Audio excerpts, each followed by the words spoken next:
നമ്മൾ നേരത്തെ നോക്കിയിട്ടുണ്ടായിരുന്നു നിങ്ങളുടെ പേഴ്സണൽ എക്സ്പെക്റ്റേഷൻസ് എന്താണ് നിങ്ങളുടെ അടുത്ത് നിന്ന്. ഇന്ന് നമുക്ക് നോക്കാം നിങ്ങളുടെ പേഴ്സണലിൽ നിന്നും എക്സ്പെക്റ്റ് ചെയ്യുന്ന കാര്യങ്ങൾ എന്താണെന്ന്.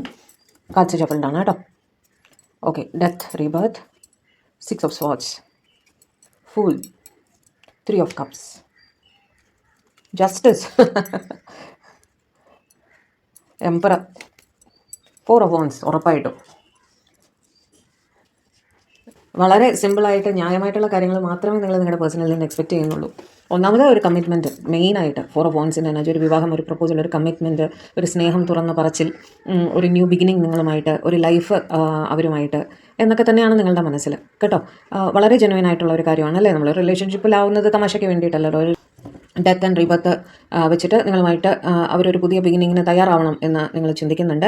എക്സിസ്റ്റിംഗ് സിറ്റുവേഷൻസ് എന്ത് തന്നെ ആയാലും അതിനെല്ലാം ഒരു പരിഹാരം കണ്ടിട്ട് അവർ നിങ്ങളുടെ അടുത്തേക്ക് ഒരു കമ്മിറ്റ്മെൻ്റ് ആയിട്ട് വരണം എന്ന് തന്നെയാണ് നിങ്ങളുടെ എക്സ്പെക്റ്റേഷൻ. അതിലൊരു തെറ്റും പറയാനില്ല.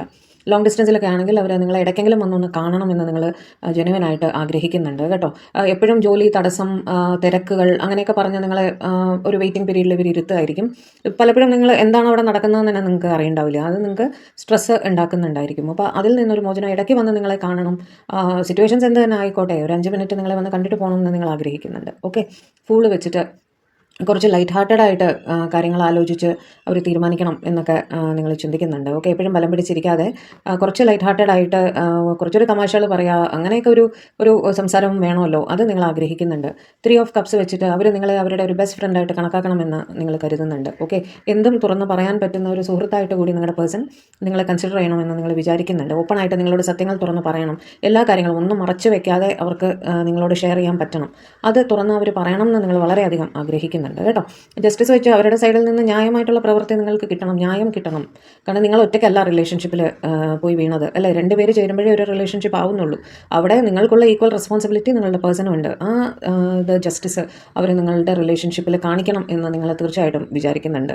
വളരെ ന്യായമായിട്ടുള്ള കാര്യമാണ് അല്ലേ. എംപറർ വെച്ചിട്ട് കുറച്ചുകൂടി റെസ്പോൺസിബിളായിട്ട് നിങ്ങളുടെ പേഴ്സൺ പെരുമാറണമെന്ന് നിങ്ങൾ ചിന്തിക്കുന്നുണ്ട്. ഓക്കെ, ചിലപ്പോൾ നിങ്ങൾക്ക് ഒരിക്കലും അക്സെപ്റ്റ് ചെയ്യാൻ പറ്റാത്ത റീസൺസ് ആയിരിക്കും ഇവർ ഈ മാറി നിൽക്കുന്നതിന് പറയുണ്ടാവുക. അവരുടെ കാസ്റ്റ്, കൾച്ചർ, റിലീജിയൻ, അവരുടെ സ്റ്റാറ്റസ്, സോഷ്യൽ ഇമേജ്, അവരിരിക്കുന്ന പദവി, അതെല്ലാം ഇപ്പോൾ ഒരു റീസണായിട്ട് ഇവർ പറയുന്നുണ്ടായിരിക്കും. പക്ഷേ റിലേഷൻഷിപ്പിൻ്റെ സ്റ്റാർട്ടിങ്ങിൽ അത് അങ്ങനെയൊക്കെ തന്നെ ആയിരുന്നല്ലോ എന്നാണ് നിങ്ങളുടെ ചോദ്യം അല്ലേ. തുടക്കത്തിലും റിലേഷൻഷിപ്പിൽ വരുന്ന സമയത്തും ആ പദവിയും റിലീജിയനും സോഷ്യൽ സ്റ്റാറ്റസും എല്ലാം അത് തന്നെ ആയിരുന്നു. അപ്പോൾ അറിഞ്ഞുകൊണ്ട് തന്നെയല്ലേ നിങ്ങൾ ആ റിലേഷൻഷിപ്പിൽ വന്നത്. ഇപ്പോൾ മാറി നിൽക്കുന്നത് ശരിയാണോ എന്നാണ് നിങ്ങളുടെ ചോദ്യം. ഓക്കെ, അപ്പോൾ കുറച്ച് പ്രാക്ടിക്കലായിട്ട് ന്യായപ്രകാരം നിങ്ങളുടെ പേഴ്സൺ പെരുമാറണമെന്ന് നിങ്ങൾ ആഗ്രഹിക്കുന്നുണ്ട്.